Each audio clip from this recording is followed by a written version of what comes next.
بسم اللہ الرحمن الرحیم۔ عزیز بزرگوں، دوستوں اور ساتھیوں، جشن عید میلاد النبی کے حوالے سے کچھ بات میں آپ حضرات کے سامنے عرض کرتا ہوں۔ ربیع الاول کا مہینہ شروع ہوتے ہی مسلمان دو حصوں میں تقسیم ہو جاتے ہیں۔ کچھ لوگ جشن عید میلاد النبی کو مناتے ہیں، خوشیوں کا اظہار کرتے ہیں، اور کچھ لوگ ایسے ہوتے ہیں جو جشن عید میلاد النبی کے قائل نہیں ہیں اور اس کا منانا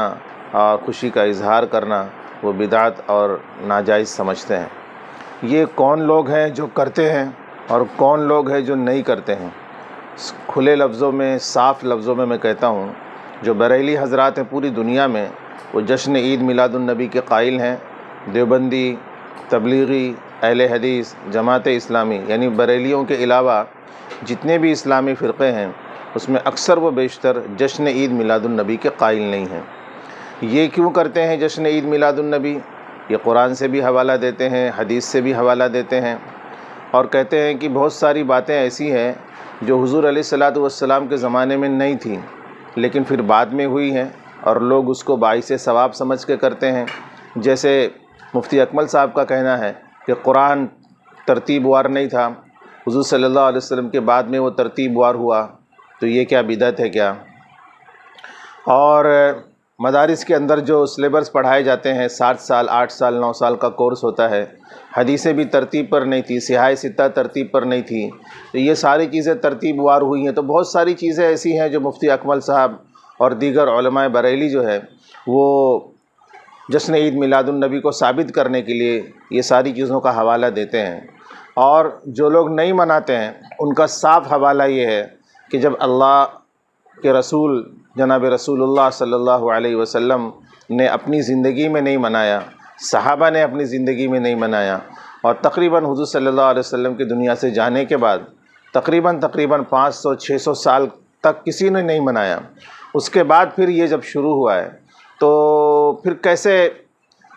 اس کو ہم کریں؟ جو آج لوگ کرتے ہیں، بریلی حضرات کرتے ہیں، اس کو ہم کیسے کریں؟ یہ میرے حساب سے ایک بڑی مضبوط دلیل ہے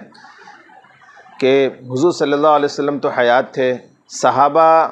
سے زیادہ حضور سے محبت کرنے والا یا قرآن کو سمجھنے والا، جیسے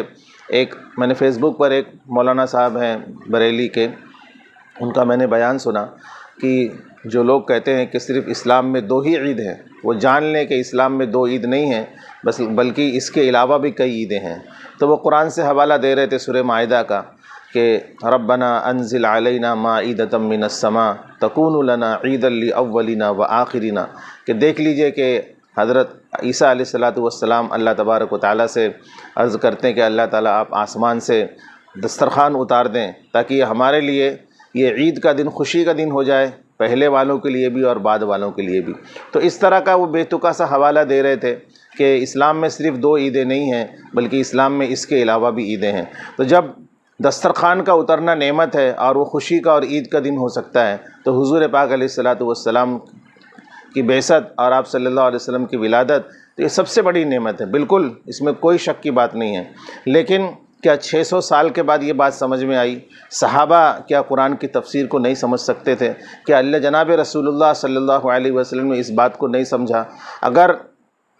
حضور نے نہیں کیا، صحابہ نے نہیں کیا، یا انہوں نے نہیں سمجھا، بعد میں اگر آپ سمجھ رہے ہیں تو گویا کہ آپ اپنے عمل سے یہ بات بتانے کی کوشش کر رہے ہیں کہ صحابہ سے زیادہ علم ہم کو تھا، یا صحابہ سے زیادہ ہم محبت کرنے والے تھے۔ یاد رکھیں دوستو، صرف دنیا میں بریلیوں کے علاوہ کوئی بھی جشن عید میلاد النبی کا قائل نہیں ہے۔ اچھا، جشن عید میلاد النبی جو لوگ بھی مناتے ہیں ان میں اکثر و بیشتر ایسے لوگ ہوتے ہیں کہ جن کا سال بھر میں حضور پاک علیہ الصلوۃ والسلام کی سنتوں سے کوئی واسطہ نہیں ہوتا، پورے سال حضور علیہ الصلوۃ والسلام کی سنتوں کو پامال کرتے ہیں، داڑھیاں چھلاتے ہیں، یہودیوں کے جیسے کپڑے پہنتے ہیں، نصرانیوں کی شکل و شباہت اختیار کرتے ہیں، اور پھر 12 ربیع الاول کے آنے سے پہلے یا جیسے ہی ربیع الاول کا مہینہ شروع ہوتا ہے تو حضور پاک علیہ الصلوۃ والسلام کی محبت میں ایسے پاگل اور دیوانے ہو جاتے ہیں کہ پھر وہ جھنڈا لے کر کے اور گلی گلی شور مچاتے ہیں کہ ہم سے زیادہ بڑا سنی اور ہم سے زیادہ حضور صلی اللہ علیہ وسلم سے محبت کرنے والا نہ کوئی پیدا ہوا ہے نہ کوئی پیدا ہوگا۔ یہ ایک سراسر غلطی ہے۔ جشن عید میلاد النبی اس کا نام نہیں ہے۔ اگر آپ ربیع الاول کے مہینے میں اور خاص 12 ربیع الاول کے دن اگر آپ سیرت کے جلسے کریں، سیرت کی محفلیں منعقد کریں مدارس کے اندر، مساجد کے اندر، یا پھر کوئی اور جگہ لے کر کے وہاں پر اگر سیرت کے جلسے کریں، جلوس کریں، بلکہ میں تو یہ کہتا ہوں کہ پورا ربیع الاول اگر آپ سیرت پر تربیتی پروگرام کریں کہ حضور پاک علیہ الصلاۃ والسلام کی ظاہری شکل و صورت ایسی تھی، آپ کے اخلاق ایسے تھے، آپ معاشرت ایسے گزارتے تھے، آپ معیشت میں آپ کا یہ طرز عمل تھا، یہ ساری چیزیں اگر بتائی جائیں تو وہ جشن عید میلاد النبی سے زیادہ بہتر ہوگا۔ بریلیوں کے علاوہ جتنے بھی فرقے ہیں وہ جشن عید میلاد النبی نہیں مناتے۔ آپ ان کو اگر کسی بھی طریقے سے قائل کرنا چاہیں آپ قائل نہیں کر سکتے، اور بریلیوں کو آپ یہ بتانا چاہیں کہ جشن عید میلاد النبی ناجائز ہے تو وہ بھی اس بات کو نہیں مانیں گے۔ بیچ کا راستہ میرے دوستو یہ ہے کہ جشن عید میلاد النبی جو ہم مناتے ہیں، یعنی نئے کپڑے پہنتے ہیں، خوشیاں مناتے ہیں، چراغاں کرتے ہیں، گھروں کو مسجدوں کو سجاتے ہیں، باہر نکل کر کے جلسے اور جلوس کی شکل اختیار کر کے ایک طرح کا نعرہ لگاتے ہیں، جھنڈے لے کر کے روڈوں پر اور باہر ہم جو چلتے ہیں، اس کو نہ کرتے ہوئے اگر ہم سیرت کے جلسے کریں میں اپنی مسجدوں کے اندر اور حضور پاک صلی اللہ علیہ وسلم کی پوری سیرت کو بیان کریں تو یہ زیادہ بہتر ہوگا۔ یہ ان کے لیے بھی، یعنی جو لوگ مناتے ہیں ان کے لیے بھی بہتر ہے، اور جو لوگ نہیں مناتے ہیں وہ جشن تو نہیں مناتے باہر نکل کر کے، لیکن سیرت کے جو جلسے ہیں وہ کرتے ہیں، اس کے تو سبھی قائل ہیں کہ ربیع الاول کا مہینہ آئے تو آپ جلسے جلوس نہ کرتے ہوئے آپ سیرت پر بیان کریں، حضور صلی اللہ علیہ وسلم کے اخلاق کو بیان کریں کہ کیسے جناب رسول اللہ صلی اللہ علیہ وسلم قرض کو سب سے بڑا مرض کہتے تھے کہ جب تک انسان کسی کا قرض ادا نہ کر دے، حضور صلی اللہ علیہ وسلم ایسے صحابی کی جنازے کی نماز نہیں پڑھتے تھے۔ حضور پاک علیہ الصلاۃ والسلام کا ماں باپ سے کیسا تعلق تھا، بھائی بہنوں سے کیسا تعلق تھا، اپنے گھر کے ازواج سے، امہات المؤمنین سے آپ کا کیسا تعلق تھا، اور دیگر لوگوں کے ساتھ میں آپ کا کیسا تعلق تھا، اگر اس بات کو واضح کیا جائے، اس بات کو بیان کیا جائے تو میں کہتا ہوں کہ یہ جو لوگ مناتے ہیں ان کے لیے بھی مفید ہوگا، اور جو لوگ نہیں مناتے ہیں اور ان کے لیے بھی، یہ دونوں کے لیے یہ بہتر ہو سکتا ہے۔ تو یہ کام آنے والی چیز ہے، نہ کہ جھنڈا لے کر کے باہر نکل کر کے اور نعرہ تکبیر اور نعرہ رسالت جو ہم بلند کرتے ہیں، یہ کام آنے والی چیز نہیں ہے۔ حضور صلی اللہ علیہ وسلم کا اسوہ، حضور صلی اللہ علیہ وسلم کا جو طریقہ ہے وہ اگر ہم اپنی زندگی میں ڈھالیں گے تو یہ زیادہ کام آئے گا۔ یہ جلسے کر کے، یہ نعرہ تکبیر بلند کر کے، یہ نعرہ رسالت بلند کر کے ہم دنیا کو آخر بتانا کیا چاہتے ہیں؟ تو حضور صلی اللہ علیہ وسلم کو اور اللہ کو بھی ایسی محبت قبول نہیں ہے جو زبانی محبت ہو۔ حضور صلی اللہ علیہ وسلم اور اللہ تبارک و تعالیٰ یہ چاہتے ہیں کہ میرے رسول، میرے حبیب کی سنت یہ زبانی نہ ہو بلکہ عملی ہو۔ تو عمل تو خالی ہے، اور زبان سے ہم حضور صلی اللہ علیہ وسلم کی محبت کا ایسا دعویٰ کرتے ہیں کہ جیسا لگتا ہے کہ ہم سے زیادہ حضور سے پیار کرنے والا کوئی دنیا میں ہے ہی نہیں۔ تو یہ ٹھیک نہیں ہے، بلکہ ہمارے تو کچھ دوست اس سے بڑھ کر بھی یہ الزام لگاتے ہیں ہم پر، کس پر؟ دیوبندیوں پر، تبلیغیوں پر اور اہل حدیث حضرات پر یہ الزام لگاتے ہیں کہ یہ لوگ نیاز کے لیے منع کرتے ہیں، یہ لوگ قبروں پر جانے کے لیے منع کرتے ہیں، یہ اللہ والوں کے نام پر خیر خیرات اور لنگر کرنے سے منع کرتے ہیں، یہ لوگ جو ہے وہ روزہ یعنی کہ قبروں پر جانے کے لیے منع کرتے ہیں۔ تو یہ ساری چیزیں منع ہم، اور جشن عید میلاد النبی کو خاص طور سے منع کرتے ہیں۔ یاد رکھیں، ہم جشن عید میلاد النبی کو منع نہیں کرتے۔ جشن عید میلاد النبی کرنے سے بہتر یہ ہے کہ آپ سیرت طیبہ کا جلسہ کریں۔ ہم نیاز کو منع نہیں کرتے، بلکہ ہم یہ کہتے ہیں کہ آپ پہلے نماز پڑھیں پھر نیاز کریں۔ ہم آپ کو اللہ والوں کے خیر خیرات کرنے سے منع نہیں کرتے، بلکہ ہم یہ کہتے ہیں کہ پہلے زکوٰۃ ادا کریں، اپنی مکمل زکوٰۃ نکالیں، اس کے بعد میں خیر خیرات کریں، لنگر کریں۔ ہم آپ کو روزہ پر یعنی کسی قبر پر جانے منع نہیں کرتے، بلکہ یہ کہتے ہیں کہ پہلے روزہ رکھیں، بعد میں آپ روزہ پر جائیں۔ ہم آپ کو کسی بھی پیر، پیغمبر یا اللہ والوں کی درگاہ پر جانے منع نہیں کرتے، بلکہ آپ جائیے، لیکن سب سے پہلے آپ حج کریں، عمرہ کریں۔ حج اور عمرہ کرنے کی سعادت آپ کو نصیب ہوتی نہیں، اللہ نے آپ کو نوازا ہے، پھر بھی آپ حج نہیں کرتے، عمرہ نہیں کرتے، اور ہر 3 مہینے میں، 2 مہینے میں، 4 مہینے میں آپ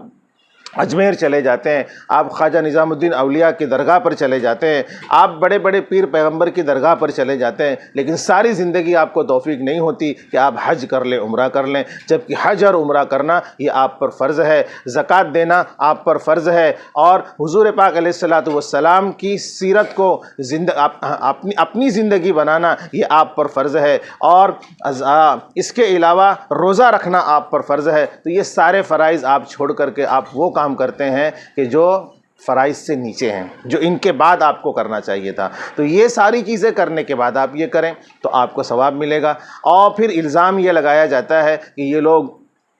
ہم پر جو الزام لگتا ہے کہ یہ لوگ حضور سے محبت نہیں کرتے، ان کو تو حضور کی پیدائش کی خوشی نہیں ہے، ان کو تو یہ تو بزرگوں کے دشمن ہیں، یہ تو نظر و نیاز کے دشمن ہیں، یہ تو روضہ کے دشمن ہیں، یہ تو اللہ والوں کے نام پر جو خیرات کیا جاتا ہے اس کے دشمن ہیں۔ جب یہ بات لوگوں کو بتائی جاتی ہے تو بھولے بھالے مسلمان ہمارے تعلق سے واقعی میں بہک جاتے ہیں کہ ارے یہ کیسے مسلمان ہیں، یہ حضور کی پیدائش پر ناخوش ہوتے ہیں، یہ نظر و نیاز کو برا کہتے ہیں۔ ہم ان کو برا نہیں کہتے میرے بھائی، میں یہ کہتا ہوں اور میرے جیسے جتنے بھی مسلمان ہیں وہ یہ کہتے ہیں کہ پہلے آپ فرائض کو انجام دے لیں، پہلے نماز پڑھ لیں، روزہ رکھ لیں، زکوٰۃ دے دیں، اللہ کے نبی صلی اللہ علیہ وسلم کی سنت کو اپنی زندگی میں ڈھال لیں، اس کے بعد جشن عید میلاد النبی منائیں، اس کے بعد آپ نیاز کر لیں، اس کے بعد آپ خیرات کر لیں، اس کے بعد آپ جو ہے اللہ والوں کی درگاہوں پر آپ چلے جائیں، اس کے بعد آپ روزہ پہ چلے جائیں۔ یہ آپ کو بعد میں کرنا، پہلے یہ کرنا ہے۔ یہ تو وہی بات ہو گئی کہ کوئی آدمی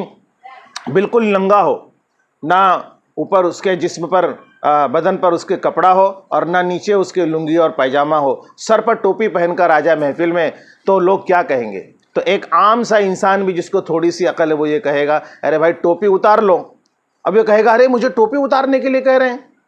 کیسے مسلمان ہے، میں نے تو ٹوپی پہنا ہے، مجھے ٹوپی اتارنے کے لیے کہہ رہے ہیں۔ وہ کہے گا کہ بھائی میں تجھے ٹوپی اتارنے نہیں کہہ رہا ہوں، ٹوپی تو تجھے بعد میں پہننا ہے، پہلے تجھے کیا کرنا ہے؟ پہلے تجھے اپنا جسم ڈھانکنا ہے، پہلے تجھے اپنا بدن ڈھانکنا ہے، پہلے تجھے اپنا سطر ڈھانکنا ہے۔ سطر ڈھانکنا فرض ہے، ٹوپی پہننا کیا ہے؟ سنت ہے۔ تو فرض ادا نہیں ہوتا اور سنت پر آپ عمل کرنے چلے جاتے ہیں۔ پہلے آپ فرائض کو انجام دیں، حضور علیہ الصلاۃ والسلام کی سنتوں کو اپنی زندگی میں پہلے ڈھال لیں، حضور صلی اللہ علیہ وسلم کی سیرت کو گھول کر پی جائیں۔ اب دیکھیے بہت سارے لوگ کہتے ہیں کہ کیا آپ کو شجرہ یاد ہے؟ میں نے کہا شجرہ؟ کس بات کا شجرہ؟ ارے اولیاء کرام کا شجرہ، ہمارا خاندانی شجرہ ہوتا ہے۔ میں نے کہا کہ مجھے وہ شجرہ تو یاد نہیں ہے، مجھے حضور صلی اللہ علیہ وسلم کا مبارک سلسلہ نسب یاد ہے۔ کیا آپ کو یاد ہے؟ تو کہتے ہیں وہ کیا ہوتا ہے؟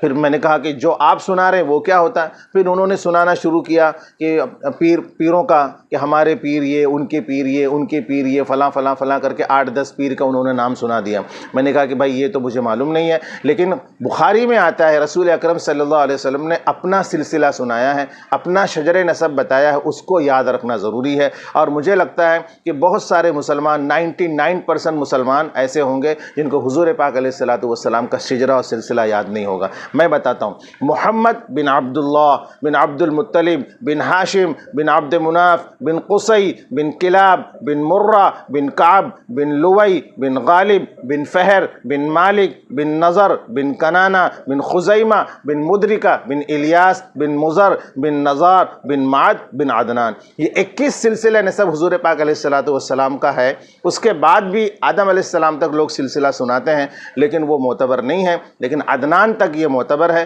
اور یہ حدیث کی کتابوں میں بھی ملتا ہے۔ تو یہ سلسلہ نسب یاد رکھنا تھا آپ کو، نہ کہ آپ کو وہ پیروں کے سلسلہ نسب۔ وہ میں کہتا ہوں وہ بھی غلط نہیں ہے، لیکن پہلے آپ اپنے نبی علیہ الصلاۃ والسلام کا سلسلہ یاد رکھیں، پھر اس کو یاد کریں۔ تو یہی بہت بڑی غلطی ہے کہ جو ہمیں کرنا چاہیے تھا پہلے وہ ہم نہیں کر رہے ہیں، جو ہمیں کرنا چاہیے بعد میں بعد والے کو کر رہے ہیں۔ تو یہ ایک بہت بڑی غلط فہمی ہے۔ میں اپنے اس ویڈیو کے حوالے سے دوستو اسی بات کو واضح کرنے کی کوشش کر رہا ہوں۔ اگر میری کوئی بات کسی ساتھی کو بری لگی ہو تو برائے مہربانی مجھے معاف کریں، اور اگر اچھی لگی ہے تو اس کو ضرور اس کو اپنانے کی کوشش کریں، عمل کرنے کی کوشش کریں، اور اس ویڈیو کو بھی زیادہ سے زیادہ شیئر کرنے کی کوشش کریں۔ وآخر دعوانا ان الحمد للہ رب العالمین۔